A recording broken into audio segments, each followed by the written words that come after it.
future shot. This ain't a cult, it's just too hot. Stocktwits knows that your Discord slow. We were live while your alerts said no. Streaming charts, making gains, throwing shade. Community rip is where legends are made. Stocktwits knows and the algos froze. We're the edge while your strategy blows. Your DMs dry, our alerts explode. Stocktwits wins, just thought you'd know.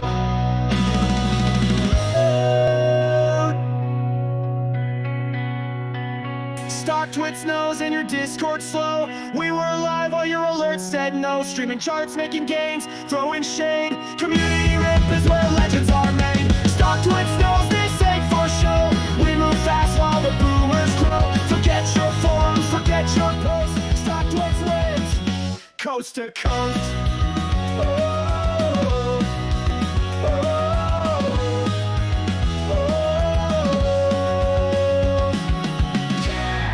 Stocktwits knows. You just caught the top. Woo, man. Hey guys, welcome to the Community Rip. It's your homies, GP, Nick, your boy Bags, and our friend Logan. It's like I don't know what four people would be called, the Fantastic Four, I guess, of Stocktwits legends in here. Welcome, Logan. Oh, thank you guys very much for having me. I've been looking forward to this all week. Awesome. Well, you may have known Logan from his former name of Financial Analysis, which I love. That's a top 10 name, but now it's Trend Edge Logan. And hey, Logan, before we get too deep into things, tell us a little bit about Trend Edge and what you're doing. So what Trend Edge is it's I kind of wanted to make a tool a long time ago that I could use to identify stocks that I was interested in swing trading. And so I've been working on this for about 4 years. And really what it is a place for investors and traders to identify setups much more conveniently than you would using typical methods. We have a few proprietary data sets, things like you'll see me talk about, like percent of all funds, short float trends over time, and a lot of other ways to screen the market. And I think it just makes identifying winning setups on the bear or bull side just a lot more easy and convenient. That's awesome. I know you put a lot of work into this. It's been over the course of years that you've been working on this. So if y'all want to know more about Trend Edge, hit up Logan, hit his profile, hit the links. But a lot of cool stuff that he's doing over there with that. But hey, let's jump right into the show. Let's get to talking about this market. I don't think we have anything important coming up after hours, like Nvidia earnings or anything, Nick. Nvidia. Go for it, Nick. It's your baby. Yeah, I don't know. I mean, why am I echoing so bad?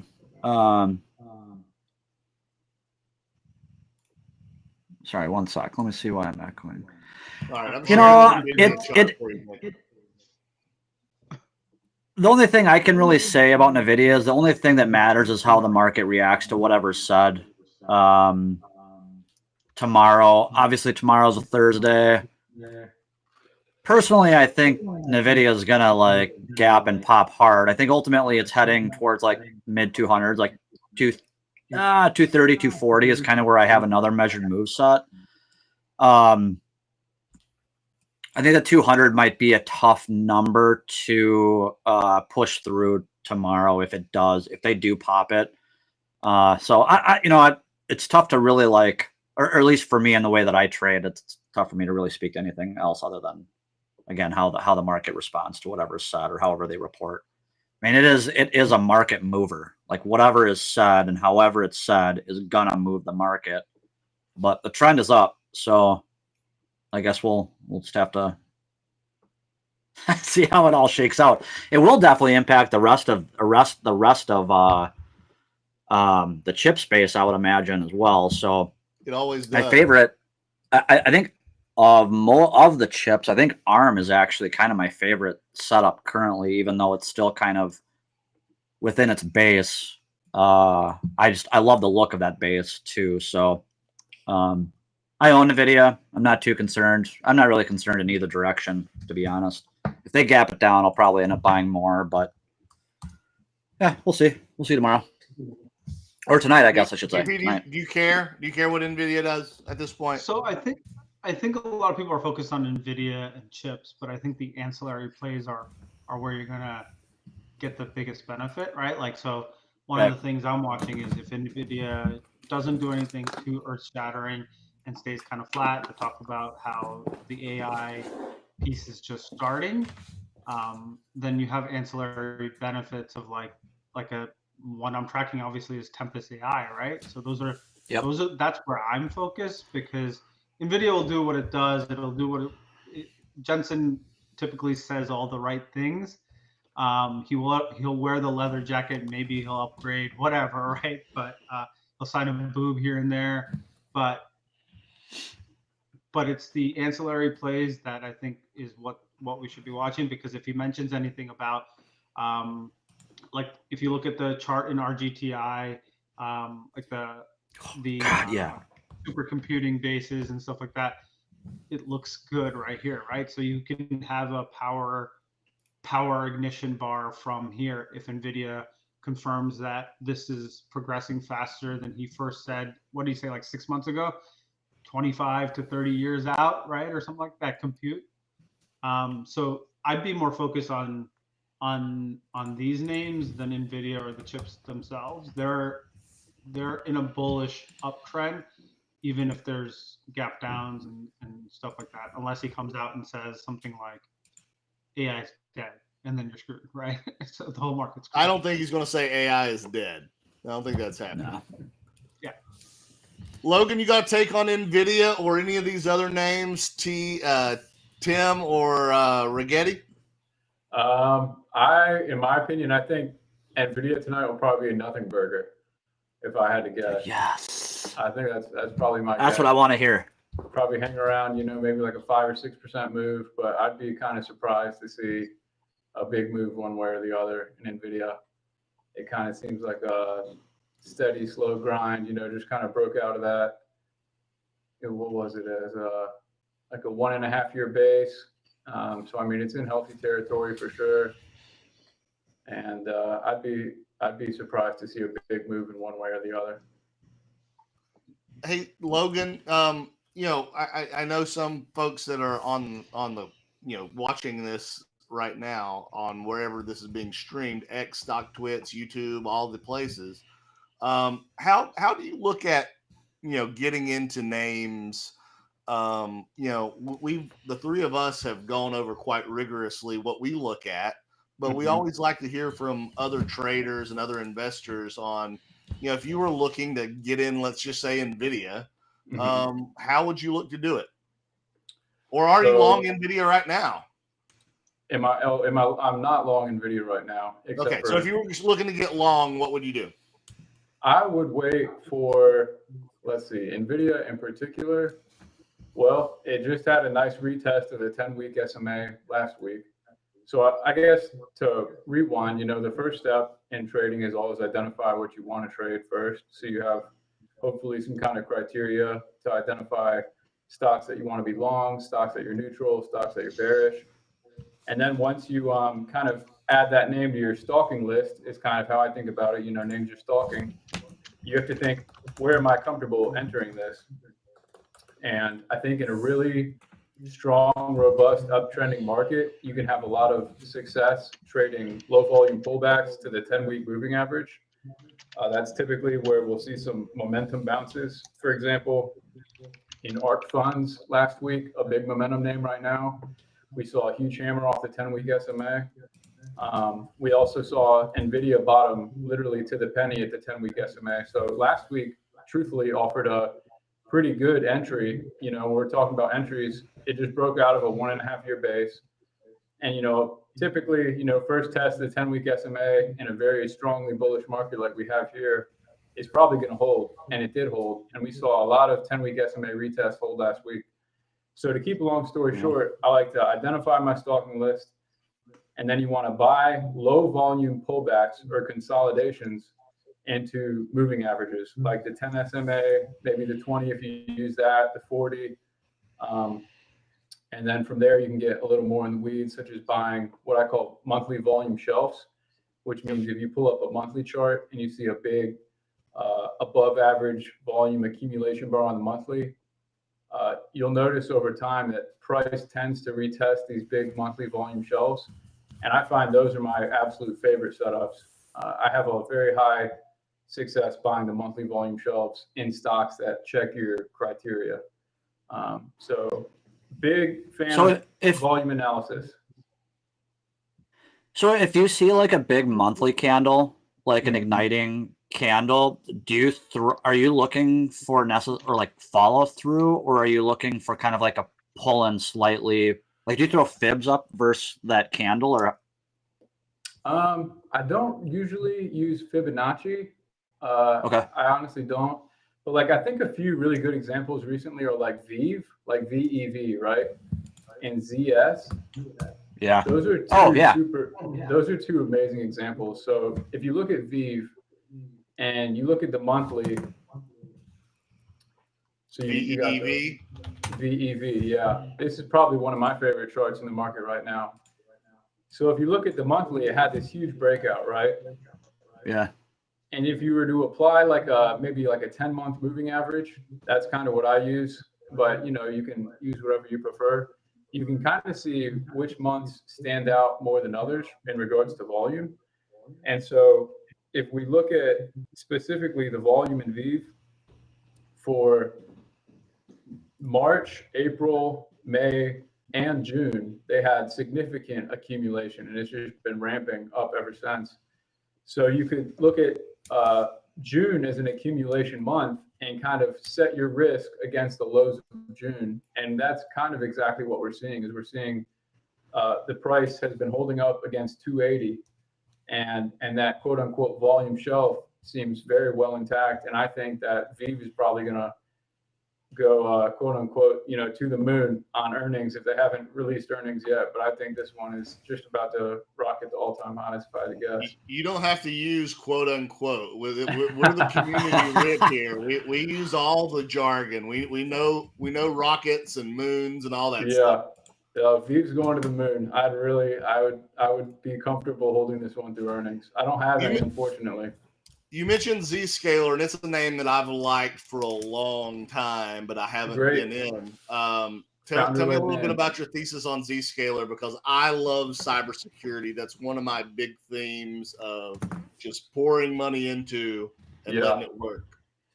So ZS, one of the number one things that I like to filter on early are founder-led stocks. You'll hear me talking about this a lot. There's numerous research papers and examples over time of how founder-led stocks tend to outperform the market. If you're an entrepreneur or founder of your own company, I think you can attest to the fact that you're going to be putting in extra hours in something that has your name on it versus if you're just collecting a check from some company, you know what I mean? And I think that spills over into public markets on top of just the statistical benefit of being led founder-led stocks. So ZS, good founder-led name. If we look at the price action recently, it got a ton of attention back in May as well as in June. I think it got a lot of IBD attention in May when it first started breaking out. And if we look at the weekly volume, we can see that it has been just dripping, pulling back on just totally dead volume. So I think that's a very healthy consolidation pattern. That being said, it is also right at the bottom of the monthly volume shelf for June. So all signs point to this being a healthy consolidation. I don't know if I would enter here, but I think it's a great place to hold. Typically with stocks, I'm thinking about, you want to buy, you want to sell, or do you want to hold? But I think Zscaler is a great hold right here. I think maybe if it pulled into maybe 240 on earnings, it'd be an excellent buy. But those are my thoughts on Zscaler. Yeah, I like looking around the entire cybersecurity name. And I was just thinking almost verbatim what you were saying. I had it on the weekly here, but this is exactly what you want to see from a big run to sort of digesting those gains a little bit, holding the weekly 20, right? And sort of that volume shelf that you described, which is right here. Exactly. So I like the look of it. I'm not long Zscaler, but again, I'm a perma bull on cybersecurity. Yeah. Oh, look at Hack right now. You're in cyber, or are you in Palo Alto, Ben? I'm doing what I said I would do. I'd started my Palo Alto purchase before they announced the merger.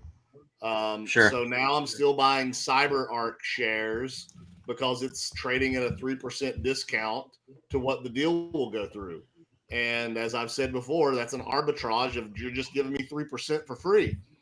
And I don't see any reason why this deal doesn't go through. That's the only risk to the deal, really, unless either side decides they don't want to do this, which it doesn't sound that way from everything that I've read. So my way to play I love like CyberArk. Sure. I think they all look great. I like Crowd a lot too. Joey's yapping about Crowd in the chat. If you pull up the weekly, I think that's probably what I like the most about it, because it's sitting kind of in that 3-week tight right there on the rising 30 and 40 week 200 moving average. They all just look like, kind of like you said, they're just kind of resting and pulling back. I don't know how you can't be bullish on cybersecurity, even software in general. The IGV looks phenomenal. Mm-hmm. GP, are you going to throw a wet blanket on us? On what? On just software and cybersecurity. No, software's bottomed, right? Like I think I posted the chart a couple of weeks ago that it's led by its massive mammoth beast, which was CRM, was already showing, and then you have MDB that's just taken off today, right? But CRM, if you go on CRM first, right? Like it's got this kind of base that's building very similar to Nvidia, to be honest. It's been kind of consolidating for the last year and change. It tried to break down, gave you a false breakdown, follow through. And so it was already showing signs that software was gonna rotate into again. And then you obviously have MDB, MongoDB coming out last night with earnings and just crushing it, right? Like just destroying it. Yeah. So,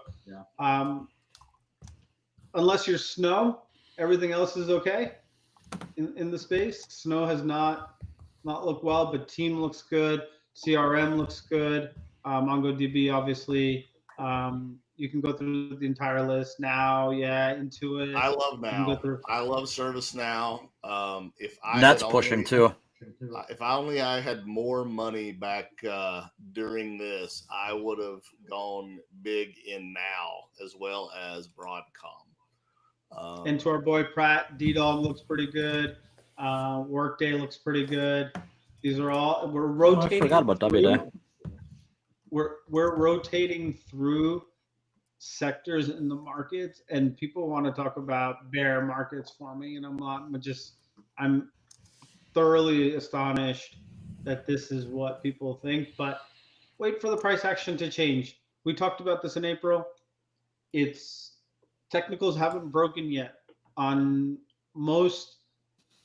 every single intraday time frame that I follow. They have not broken. Have they tested? Yes. Will they break? Sure. They normally do, but until technicals break, you stay long this market. So we've touched on 3 names. I touched on 2, but GP, you mentioned Snow. Nvidia, Crowd, and Snow all report tonight, and you can listen to all those calls right here on Stocktwits. But GP, you did throw a wet blanket on Snow, and just curious why you don't like Snow, and if it were to go one way or the other today on earnings reaction, would you look to pull the trigger in any way, shape, or form? Can you pull up the monthly? Sure. So it's a constant underperformer, right? It has been for the better part of its existence. Yeah, exactly. Right. Came in overvalued. Everyone cited Buffett as always. Same with UNH, but let's not talk about UNH. And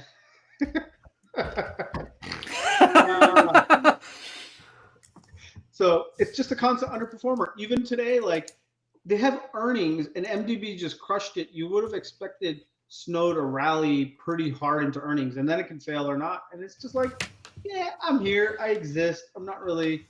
And for me, the biggest thing is on this monthly chart, there isn't a single green candle that eclipses the largest red candle.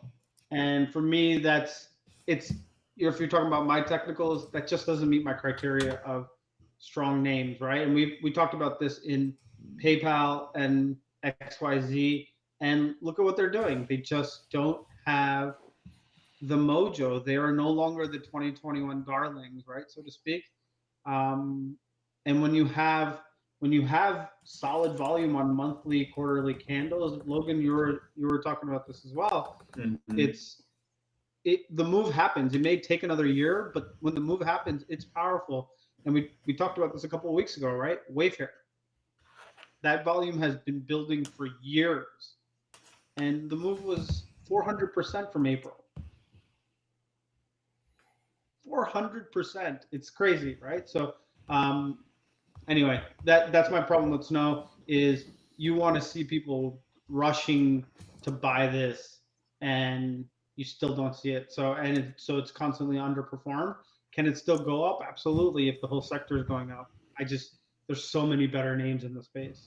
Logan, what's your take on Snow? Do you like it? Do you kind of feel what GP's laying down? Do you have a different take? I'm kind of, I would say, neutral, because I totally agree with GP. When we look at that monthly chart, we have what I would call an accumulation month. We haven't seen one since November of 2024. And that was kind of like an off the lows kind of move. But if you look at this recent move from the April lows, it's kind of on dead volume. So in my mind, when I'm examining charts, if I see a move on dead volume, I just assume that it's not really much of a move. It's just kind of maybe the price following the market, or just lack of liquidity. I would say one positive that I see with Snow is that the trend edge percent of all funds, which means fund participation. So real quick, just to briefly highlight what that is, every quarter, over 7,000 funds, anyone who manages over 100 million in assets has to report to the SEC, and they have to report their holdings. And what I look at is, for any given stock, what percentage of all funds that are required to report are holding the stock. So that gives you a good idea of if participation is increasing or decreasing. Another common name for this is number of funds, but I think percentage of funds is a better metric, because the number of funds that are required to report changes over time. To keep a long story short, percent of all funds just popped to an all-time high for Snow in the most recent quarter. And it was a pretty significant move from 14.26% to 15.96%.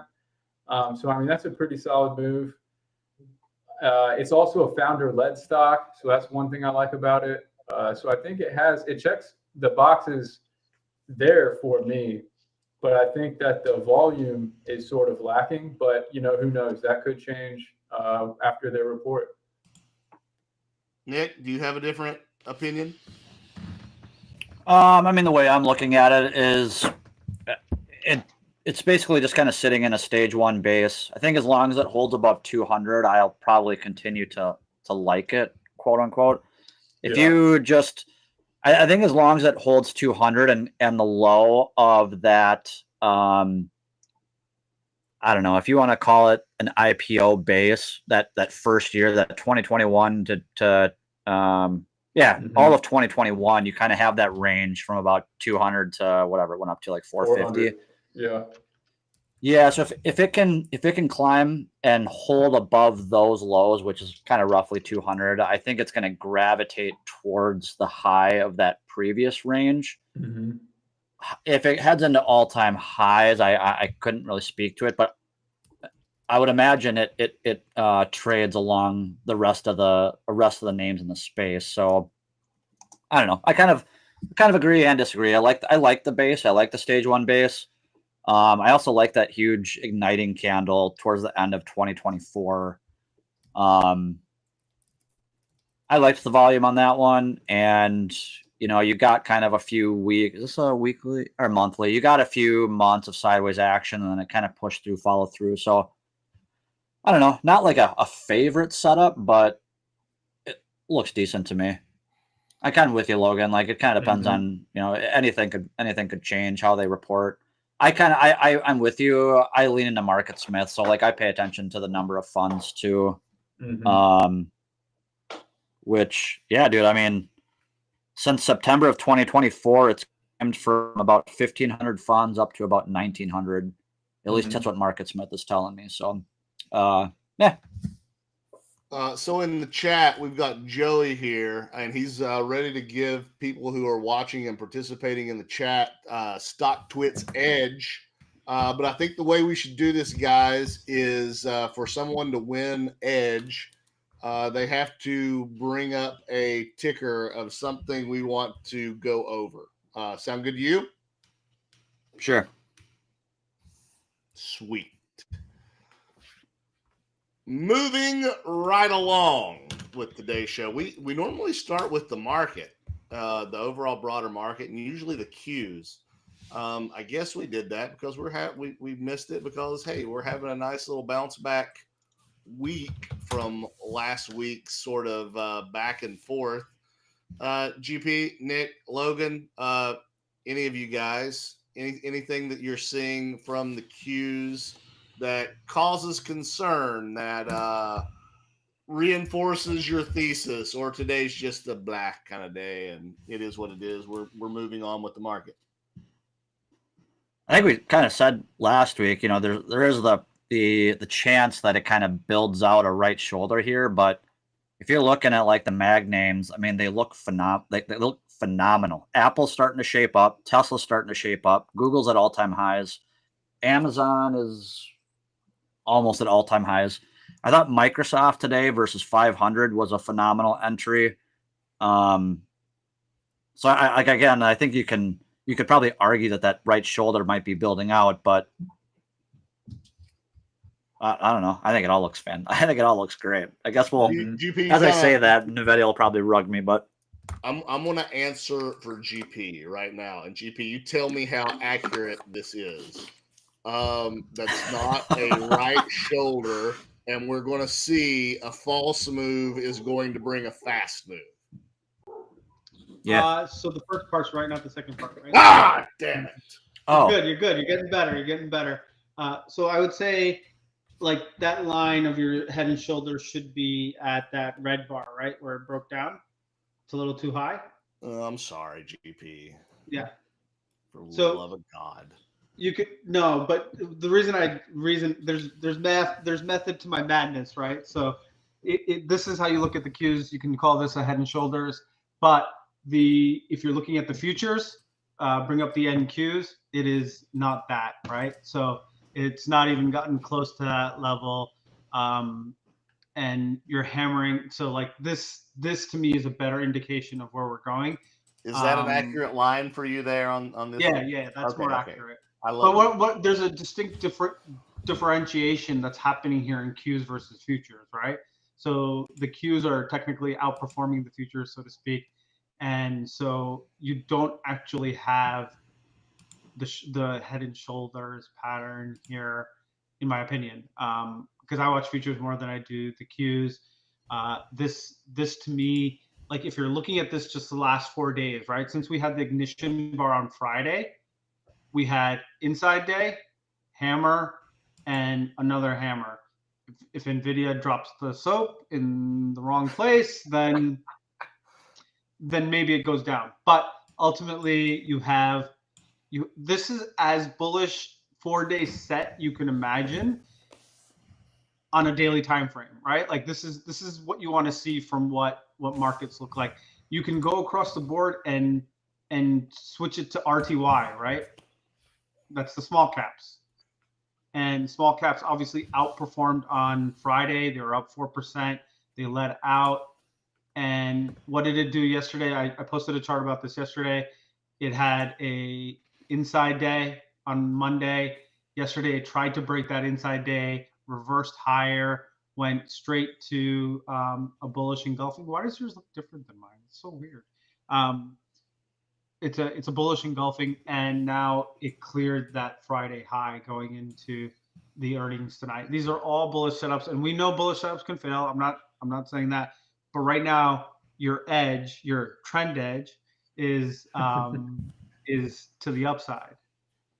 See what you did there, GP. You slick hustler, you. I'm following Logan for a really, really long time, so gotta give him some Logan, love. is there anything that you're watching to sort of give you an idea of where the market's heading in the short to intermediate term? Intermediate term, Trend Edge has a few indicators that I like. Specifically, right now, the gold cross depth cross indicator that I have that kind of will give a good picture, paint a good picture. It's kind of like an oscillator of if things are overbought and oversold, and it looks like we have quite a lot of room to run in regards to these indicators. So outside of indicators, maybe just markets as a whole, like a specific ticker symbol. I really like Amazon a lot here. I think it's a really nice setup above the rising 40-week SMA, 10-week SMA. You know, Tesla, of course, I think is going to start getting a little more attention pretty soon because it just had one thing I don't think anyone's really talking about is it went double inside and up on the monthly. So it had that monthly bar of May, inside in June, inside in July, and it's gone up above the June highs already, and it's not getting a ton of attention. So I think it'll probably start getting a little more attention pretty soon.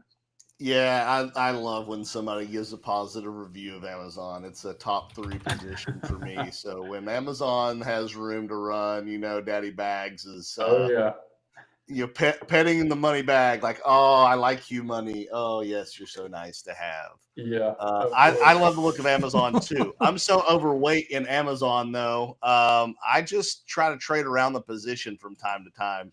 And I think the what was that, last week's low is a great number to shoot against if you're trying to play short term. Yep. So I love that. All these laggard Mag 7s are starting to pick up, right? Amazon, Google just took Apple high.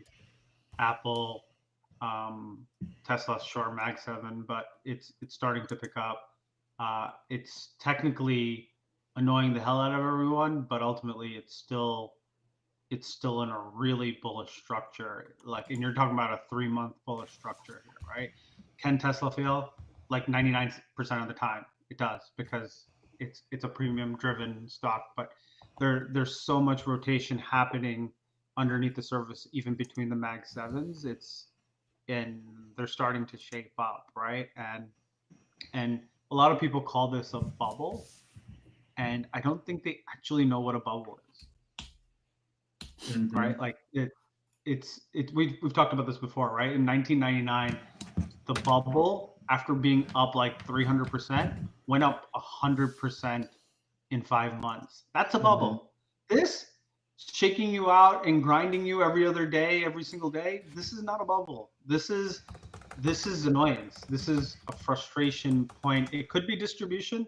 I don't see signs of that yet, but this is not a bubble. So rotate, follow the trend, and yeah, a lot of things are looking good. Amazon's definitely on my radar as well.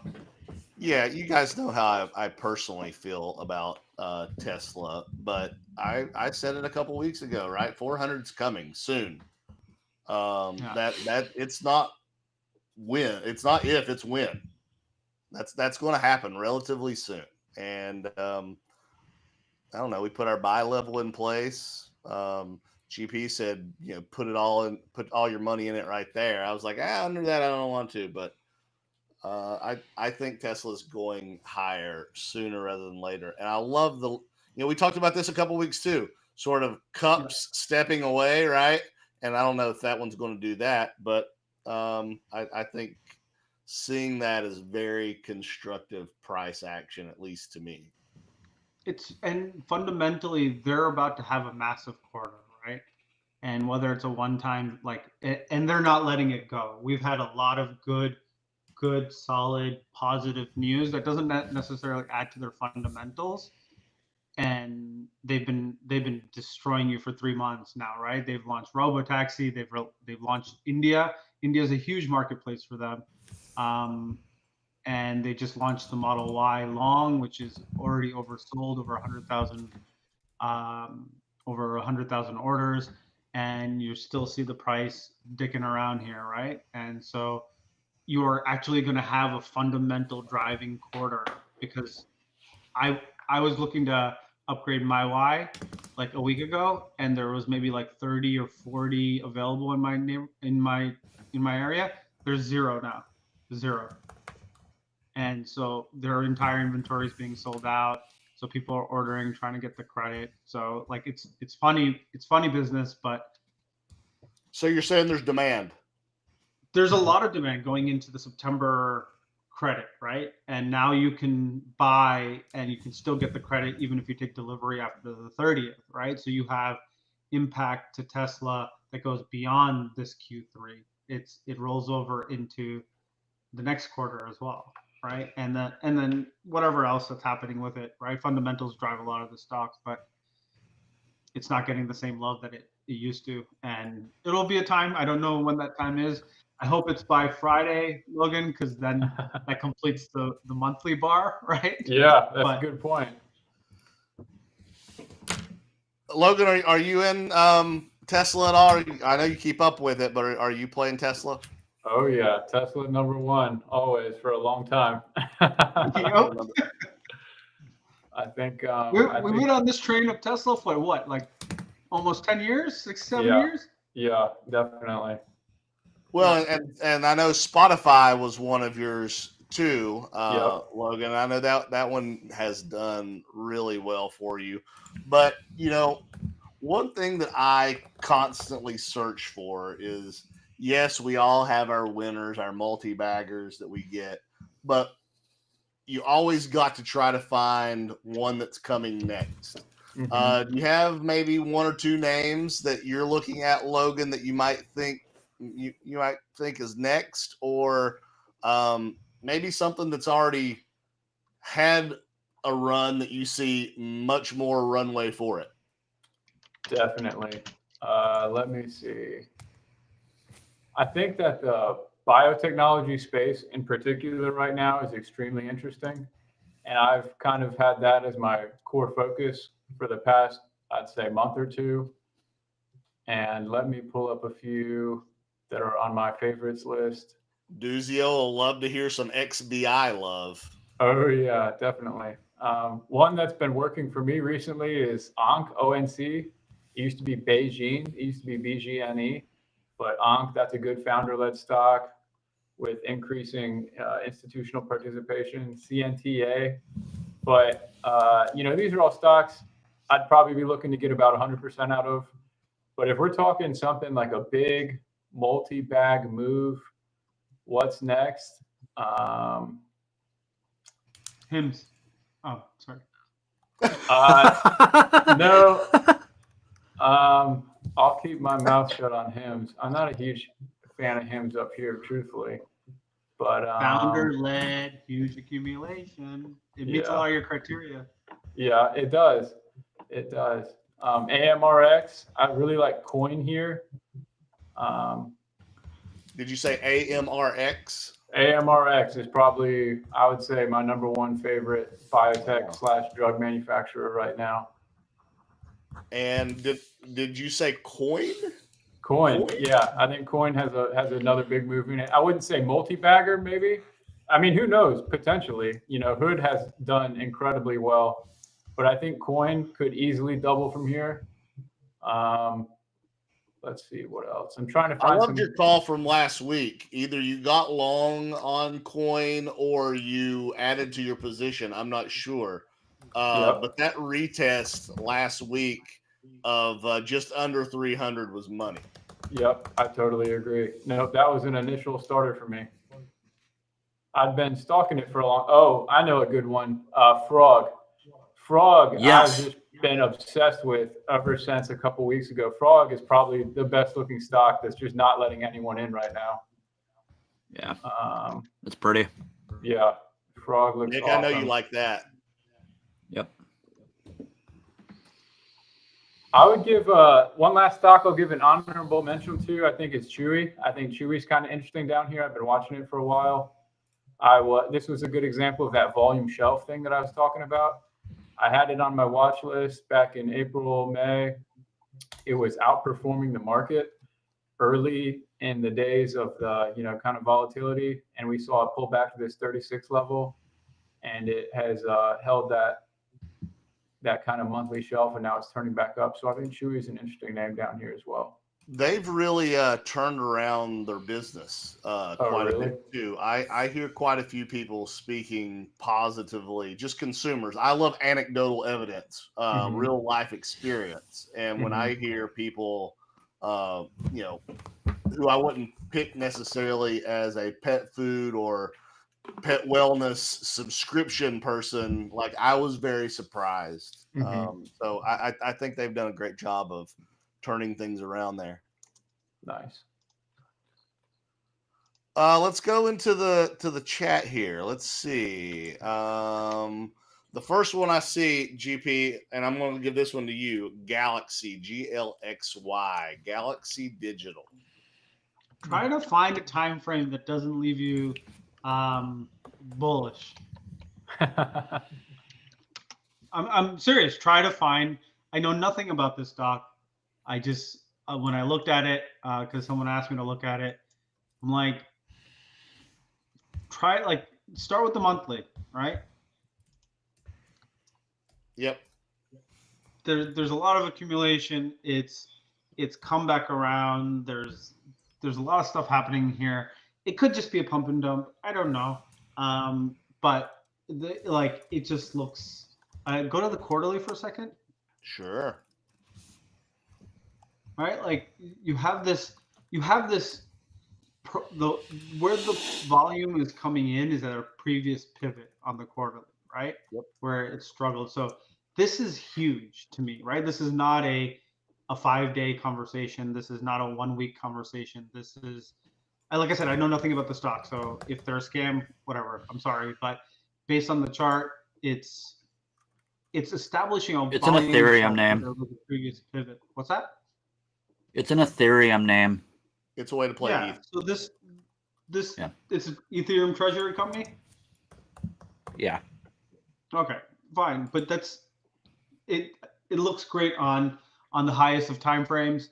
And Ethereum needs to move for it to go higher. So that's the reality. And until Ethereum's done dicking around, which should be shortly, it just looks great to me.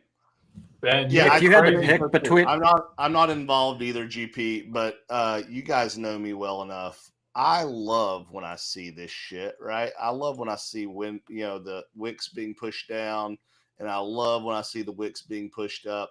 And yeah, this is a little bit of a war zone in here. But at the same time, you have never had this kind of volume entering this space. So I kind of feel like it's just corked up, basically, and ready to pop. Nick, you were going to say something about it? Yeah, would you rather be in, like, if you had to pick between, like, let's say GLXY, BMNR, or like SBET, which one would you, I guess I'm asking you in particular just because I feel like the crypto space is kind of your domain. Yeah. Is there one of those three? I just buy the crypto, right? So I'm not the crypto. Really I'm not buying these. Sure. I like the way Galaxy looks. I know BMNR, is that the company that Tom Lee is involved with? I mean, he's not a dummy. So I mean, you went from $4 to $45 in a very short amount of time. So something like that, I gotta watch it cool off. It's hard for me to say I want to be involved right now with that. But Galaxy, I agree with everything that GP was laying down on the way that chart looks. Logan, anything you see in either of those names? Either one of them you're involved with? No, none of the miners. I think there were a few that came in on my screens this weekend, but I didn't highlight them. I usually only try to pick a few. But If I see anything, I'll come back to you and let you know. Yeah, cool, man. So I think to answer your question, Nick, I think SBET is the closest to NAV. It's a 1-to-1 NAV or slightly under some days. Okay. So like that's a 1-to-1 Ethereum net asset value, right? So if Ethereum pushes up, it'll automatically push the price up, right? It's just part of the You got a big flag there on this one too. So, you know, I don't know enough about these companies to tell you, Nick, but at the same time, Sure. just looking at the charts, Galaxy would interest me the most. But you know, I was the one who was saying, remember our last words? I was going Ethereum, ETH, Sure. ETH. Yeah. So I'm big on the asset itself. And if you would prefer to play them this way, that's completely fine. That's up to you. That's just not how I do it. That's kind of the answer I was anticipating or expecting, and kind of the way I'm feeling a little bit too about the three of them. I was in both BMNR and GLXY, but I don't have either on currently. And I kind of just hit a moment where I was like, you know what, I'm already loaded in Ethereum. I might as well just keep throwing my cash at that versus, I don't know. Anyway, it's I was just curious. Yeah, Tom Lee, as Captain America said in the chat, is making a shitload of money. Yes, he is. He absolutely is. Logan, you posted something in our chat there. UI. Was there something about UI that you wanted to talk about? Yeah, definitely. I think is the name. Yes, but then real quick, before UI, check out INTR. INTR. So I believe this is a Brazilian regional bank that is a holder of digital assets, and they have an extremely low following on Stocktwits. There's only like 300 people following this. It's like 25% insider owned, like that looks great. 3.5 billion market cap, and so they operate the digital platform, and I believe they're also in the crypto space. So that looks great. Yeah. And did you just find this on Trend Edge while we were talking about it? I found it a while ago, and it's kind of been on my watch list ever since. You can see a couple weeks ago it showed up in the screens on that huge volume bar from like 3 weeks ago. Yeah, that is a very constructive chart. Nick, you want to break it down for us? No, I think it looks fantastic too. I agree. Like I think, I mean, it basically went 3-week tight here at highs. So you're pretty much right here through last week's high. Yeah. I mean, you've got an entry right here. Not to mention it's like $8. So, like, yeah, I like it a lot. Appreciate that. You can't get a combo at McDonald's cheaper than a share of that. Yeah. To go back to UI. Thanks for that, Logan. That looks amazing. Oh, yes, sir. No problem. Absolutely, man. UI. I think if we go back to the multi-bagger stocks, I think UI has multi-bagger potential. It's a founder-led technology stock that had an incredibly hard shake into the 40-week SMA just last week, and then it saw this near record accumulation bar on the weekly, and it was like a bullish engulfing off the 40-week SMA after earnings. Just an incredible move. I was watching it at the 40-week SMA, and I didn't buy any because I was too chicken. And then it ripped face like 30% all-time highs. And if you look at the monthly, it looks like after breaking out of this like 6-year base that it could easily run to 2,000. So I think this one it has huge potential. And last but not least, I think it has a very low float. There are not many floating shares. There's only like 4 million shares floating versus like the 60 million outstanding, because the vast majority of the company is owned by the founder. So it's and the volume is coming in. I scrolled in so you can see it a little bit better, but if I go back out, you can see that come back up like that. Exactly. It's a crazy move. Yeah, that looks good too. So I love low floaters that can execute, right? Because they're that spot, that's Netflix, those are all in the space that they trade in the hundreds of billions of dollars. Low floaters can crush it. They can also kill you, right? Netflix died 78%, but love low floaters that are executing. Yeah. We got about 10 minutes to go. I see another chart. Rezi, R-E-Z-I. Don't know anything about it. Just pulling it up. Woo! Look at that. This one is interesting. Like looking at all these charts, I think I want to short. It looks wanna too short good, this? so I gotta short it. Ooh. I mean, it's all-time highs right now. Cybersecurity down in Scottsdale, Arizona. Rezi, anybody? No, it looks Yeah, great. yeah. Like, what else can I say here? Okay. Yeah, it does. Like- that'll set up AAXAA with some edge there. Thanks for Dude, he already won. Like, dude, he had GEHC out of that 3-week tight. Dude, the thing freaking was it GEHC or was it no, that wasn't GHC. What was it? Is he still in? Yeah, he's still there. Dude, check out BE. BE, Bloom Holy Energy. crap.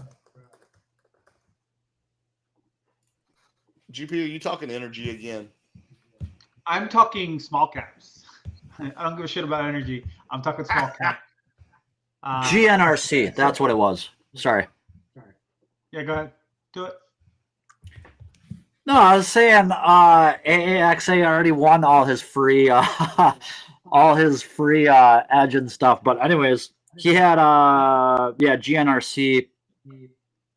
He took a Stocktwits competition a couple weeks ago, I think it was, when GNRC ripped out of that 3-week tight. I think he was, if he wasn't already long, I think he was getting involved in like that 140, 150 area. But that was a great buy. Dude, I think he won with the Resi also. Fantastic buy. But CNPO. Let's see. Hey, Randy, we see you in there late as usual, but it's great for you to be there. Randy dropped some HNGE. And I bring up Randy Wiggly Ick because Randy has dropped some jewels on us over the years, and not a big chart. GP is going to hate it because it's a recently publicly traded name. But Nick, this seems more like your speed. Yeah, I was in it. I honestly don't even remember where or why, but I'm not currently. I actually have GH on right now, but I like. If I had room right now, I would be getting long hinge. I like it here. I think a push through the high of the day, kind of out of that range, would be an easy spot. Like versus kind of 58. I think either way, I guess depending on what time frame you're on, I think the risk reward is pretty easy there. Like, whether you want to throw it under yesterday's low, under that gap low, like around 49. The 50 days catching up and kind of surpassing that kind of initial IPO range. I think that 48.25, that gap fill, is kind of something to just keep in the back of your mind. But I don't know, Randy, I love it. GP said pull up. Yeah, for sure. Yeah, Echo Star is going crazy because they're selling things. But I mean, anything can trade. GP, what do you like about it? The reason I share these with you guys is like, I don't know how many people actually go through the Russell 2000.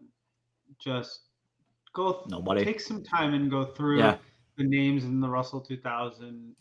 Sats is today's flavor of the day, but there are a lot of names in this space and charts that people have never heard of, and you don't have to deal with crowds and all that other stuff that have more chances of executing moves. So like we've talked about it for months now, focus should be small caps. They're going to outperform over the next I would say 3 to 6 months, right? They Shitco summer, outperform for shitco long fall, periods of time. shitco winter. Here we come. I was calling it frisky fall. Frisky fall. It's the biggie smalls. Wow, the hour has flown by. Logan, thanks so much for joining us. Yes, sir. Happy to be This here. was awesome. It's great to finally have a one-on-one or one-on-four or one-on-three conversation, I guess. We like to wrap up the show with our final thoughts, and if you want to drop a suggestion or something that you haven't said so far, Logan, the floor is yours. I would say let's go with a turnaround. I would say a turnaround pick, INTA. INTA. I'm calling this one out for a turnaround potential. I've been watching this name for quite a while. It looked absolutely phenomenal coming into 2025. It recently had a pretty hard shake into the 200-week SMA, and it's now reversing pretty hard back above that kind of range level that you just identified. It still has a lot of overhead chop to chew through, like the 80-week SMA, the 40-week SMA is declining. But this is a nice founder-led name with increasing fund participation, and it looks like a short squeeze in the long term based on some of my statistics. So I think the institutions are going to quickly take this dip to continue increasing their participation in this name. Yeah, pretty clear pivot there at the 44, 45 area. So taking that out is a big deal. GP. Regional banks are your friend. The KRE is your friend. And number one name, FITB. FITB. Yeah. This is one of the names that survived the GFC. They were excellent bank then. That's position. I still have it from GFC, so but it's this, like the whole regional base, Bank of America, there's a few of them. They're all setting up these inverse head and shoulders cupping patterns, all versus the GFC kind of highs or pivot highs or whatever. Like they're setting up to beast out and break out. The one thing I will say is financials are usually the last sector of a bull market. Well, that's ominous to throw that on us at the end of the show. Yeah. I'm not, so it can go on for a couple of years, but I'm saying it's usually the last sector that participates because everything gets deregulated, things go bananas, blah, blah, blah. I like when I can draw a smiley face, though. I always like that. Nick, last word.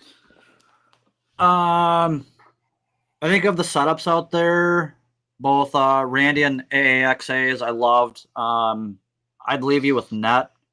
I think that Cloudflare, like there's a very good chance we see this thing at 300 plus. I think if you just kind of measure out the width of that range, it's about 150 points. And I would just extend that out. I just like Net a lot. I think it's been the strongest of in the space. I also wanted to mention that markets like this can be very frustrating when you have the flavor of the day. And to avoid getting yourself chopped up, get yourself out of the mindset where you feel like you've got to be all in or all out. Because when you buy a stock, or let's say you buy a breakout or whatever it is, you obviously liked it for a reason. If it's not participating the following day, it doesn't get a whole bunch of follow through, and you see something else moving, just trim a little bit off the top, keep your stop where it's at, or trim half of it to give yourself room to buy something else. And then you've got a little bit more time to kind of say, hey, this is working, this isn't working. Let me just throw the capital at what's working versus what's not. No matter the setups or the theories, bias that we have, just manage your risk. The long game is really what it's about. And the opportunity that we're seeing is unreal. Obviously every day we're seeing something else. And I want to see everybody do well. I think we all I do. have to grab the microphone for my last word. It's not often that my holdings get mentioned more than once by somebody who's not named me. So the fact that Logan loves Amazon and Nick loves Net. Oh, it's a great day to be bags. Just do you. We love you. That's it for the show. We'll see you next week. Community Rip Live right here on Stocktwits, Wednesday at 2 p.m. Eastern. We'll see you then.